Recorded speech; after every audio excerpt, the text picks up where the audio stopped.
Good afternoon. I'm Reverend Dave Thompson, and I'm excited to bring you back to our Civil Human Bible study today. I'm a civil human minister, and so what that means is that I focus my ministry on building human peace and common ground. In an effort to do that, I'm approaching my own spiritual heritage and looking at the Christian scriptures to try to look at Jesus' teachings and find those teachings I believe that are applicable across the board to all humans, regardless of our faith or our politics or our lifestyle. I appreciate your patience today. This is the last in the series of forgiveness. This show is actually recorded live to tape and then uploaded to the show. Unfortunately, we had some issues with our internet service provider, and the upload speeds just weren't good enough to be able to upload a quality video to you. So this is going to have to be recorded live in the studio, and we'll upload a little later. So I appreciate your flexibility and your patience. As you know, we're developing new ways to handle the live studio and to bring this message to you. So let's go ahead and jump into the passage today. It's Matthew chapter 18, verses 21 and 22.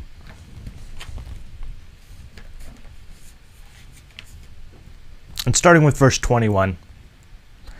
Then Peter came to him and said, Lord, how often shall my brother sin against me and I forgive him? Up to 7 times?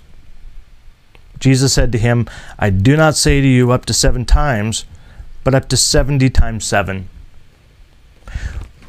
This week we've been talking about the idea of forgiveness as a value and as a lifestyle of how to approach relationships in our lives and how to deal with the people and community and society as a whole. We talked about how forgiveness is a choice, not about a law of following a prescription, like I have to forgive somebody 7 times, like Peter says in this example, but a lifestyle, as Jesus says, and recommends 70 times 7, which basically means all times forgive your brother or your sister, of course. And so this message of forgiveness has been one that we've developed this week, talking about what it looks like, talking about the difference between the pleasure of justice, which does give us a sense of pleasure and fulfillment, but has all the baggage and negativity of the hurt and the wound of that was caused to us, or to choose forgiveness, where we have the option of, yes, getting the justice, but also being able to remove ourselves from the hurt and the wound that was created. Yesterday, we talked about how to forgive somebody, a very difficult thing to do, and I would certainly encourage you to go back to that show if you haven't had a chance to yet, especially if you're looking for somebody that or a situation that you need to forgive. I'll give you some steps in that show. Today, we're talking about how to be forgiven, which is basically the other side of the coin. I want to talk about a situation I had in my ministry. For over 20 years, I served as a minister and still do, a minister to ministers. And what that meant was that I meet with ministers about delicate issues, socially conflicting issues, politically conflicting issues, basically things that ministers can't readily talk to their leadership about because of the controversy around it. And so oftentimes that has introduced me to situations where I'm dealing with families and people and circumstances surrounding LGBT issues. One such experience was a couple who read my book over coffee and wanted to have coffee with me. And I wasn't really sure what they were going to say. And I decided to just go ahead and meet like always. And we sat down, and this couple was in their late 60s, maybe even early 70s. And we'll call them Ken and Lynn. Ken was a stalwart-looking fella, big guy, not just strong and muscular at 72, and a bit of a foreboding presence. And it was interesting to hear their story, and they finally came out and said, I want to talk to you about my daughter, our daughter, that is. Our daughter came out as gay or lesbian, and we ended up kicking her out of the house. It was the recommendation of our minister, and we felt that we were compelled to do so out of our diligence and our faithfulness to our faith. And, we talked a little bit about that, and out of really the blue, the older man, Ken, we're calling him, just burst into tears and loudly said, "I want my daughter back." That was a very emotional, obviously, experience for me. Clearly so difficult for them. A man who I imagine has built his reputation on being sort of stoic and reserved and not, showing emotion in an overly fashion. So for him to break down in public and to make that statement really almost out of control and emotion was heart-striking to me. And I had to deal with this question: how do we resolve the situation? He said to me, "How do I get my daughter back? How do I get our relationship back? I miss her. I want her in my life."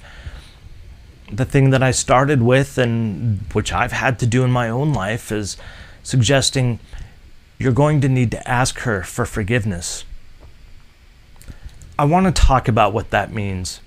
In this situation, in the case that, in this example that I'm giving you, there was a significant hurt. These parents, though they were trying to operate out of love and trying to operate out of a devotion to their faith, ended up causing a substantial injury to their own daughter, putting her out on the streets, putting her in a place where she was not safe anymore. And I wish that this was an isolated experience, but due to the nature of my work with ministers, I've come across it more than a few times. So how do we find a chance to ask for forgiveness? Are there steps that we can take? Yes, there are. I found some opportunities, some ways of approaching this that have helped me and have helped me when I reach out to others who need to help ask for forgiveness. So I want to walk you through some of those real quick. And then it's really just 3 sections. And each one of these is really kind of vital to the process of it. So let me begin by talking about the first one, and that's preparing. When we need to ask for forgiveness, because we all do, I certainly do, and will continue to have to ask for forgiveness, probably from my spouse and from my friends and from my family. When we do that, we've got to prepare by asking ourselves how to forgive somebody. How do we forgive them? To recognize that we have created a hurt to somebody, to recognize that we have put somebody either in jeopardy or caused some sort of injury to them, whether emotionally or physically or whatever it is. In the preparation stage, I recommend to people to pray. I come from a tradition of Christianity, Pentecostalism, which is a fairly conservative wing of that faith. And, we prayed about everything. So it was no surprise, no shock to a lot of those people coming from those types of faith backgrounds that prayer is important. But I want to speak to those of us who maybe come from agnostic or atheist perspectives, or just don't have a particular spirituality. Is it still important? I would say yes. And for those individuals, prayer becomes a little different process. Rather than it being necessarily to a specific God or to within a specific faith context, it still is placing this need to the universe, putting it out there, voicing it so that we internalize this struggle, so that it's something that makes us recognize what's happened, to take account for something, and to put it out there and to give us time to meditate and to think about it. And in that process, we begin to empathize and start to understand what we did to somebody else, to spend some time thinking about the hurts that are going to be unraveled when we start talking and asking forgiveness from this person. And I recommend in this preparation stage also to find a friend or a spiritual mentor or a counselor or a family member, somebody you trust and respect, and tell them the situation. Let them give you their reflection, because it often helps to have somebody outside the situation to reflect back to us, because we're so burdened by the emotion of it all. Sometimes we'll miss some important things, and they can provide that feedback to us. The second stage is not rocket science. It's asking for forgiveness. It sounds easy. It is not. It is one of the most difficult things for us to do in life. In fact, there are people in this life who have never once asked for forgiveness in their entire lives. And that is a difficult life to live. Because having a relationship with somebody, loving somebody, investing in society and a community means that because of the chaos of the universe, we are going to hurt each other at times. So beyond just forgiving somebody, asking for forgiveness is also very difficult. It places us in a place of vulnerability, and that is risky. And it's something that our brains aren't wired to do very easily. It's something that we just don't want to do. But it comes down to this, saying, will you forgive me for, and telling them what it is that you're asking forgiveness for. That can come in the form of a letter. It can come in the form of a conversation with them. Preferably in a conversation face-to-face will be, of course, the best way to do it, because it's the most genuine and the most risky. Vulnerability is going to communicate with the person that you've hurt that you are very serious about this. But sometimes it's not possible. So do what you need to do, but make sure that you ask for forgiveness. Don't let it slide. Don't let it sit there and dwell on you, because the more you do, the more stress, the more difficulty, the more emotional baggage is just going to follow you around. The third stage, and this is sometimes the hardest one, is patience. When we hurt somebody on that kind of level, in a place where we need to ask for forgiveness, sometimes it's easy, sometimes it's a small infraction. I forgot to do the dishes, and so I have to say, hey, to my spouse, and sorry, I didn't do the dishes. Sure, simple, but some of them, like the case of Ken and Lynn, they're having to ask forgiveness for kicking their own daughter out when she was underage, to live on her own and survive on her own without any help. That is a tremendous thing to ask forgiveness for. And one of the things that I told them, and I continue to tell others who are dealing with serious hurts, that they need to not expect that they will forgive them right away. It's entirely possible that the person you've hurt will never forgive you. That is entirely possible. And in those cases, the best resolution and the best that you can get is you trying. Because when we try, we're addressing the situation and we're trying to deal with it, and it gives our mind, it gives our person the opportunity to place this memory into a place that's different. Not where I'm feeling guilty and stressed. It'll still be there in some amount. But dealing with the issue gives us an opportunity to resolve and to do something about it. When we injure somebody significantly, it's not unlike an injury to our body. When we get a cut on our arm, then we have to clean it, we have to bandage it, and it takes time to heal. The greater the wound, the greater amount of time it takes to heal. It is entirely possible that, for instance, Ken and Lynn's daughter has already moved past it, has already forgiven them, which would be admirable for her to do. In the case of this example, I'll tell you what the resolution was in just a second, but I want to make sure that I emphasize that emotions are difficult to process. It will take a long time, sometimes years, sometimes months, sometimes weeks. You just don't know, but be patient with that person. Those emotions are hard to resolve.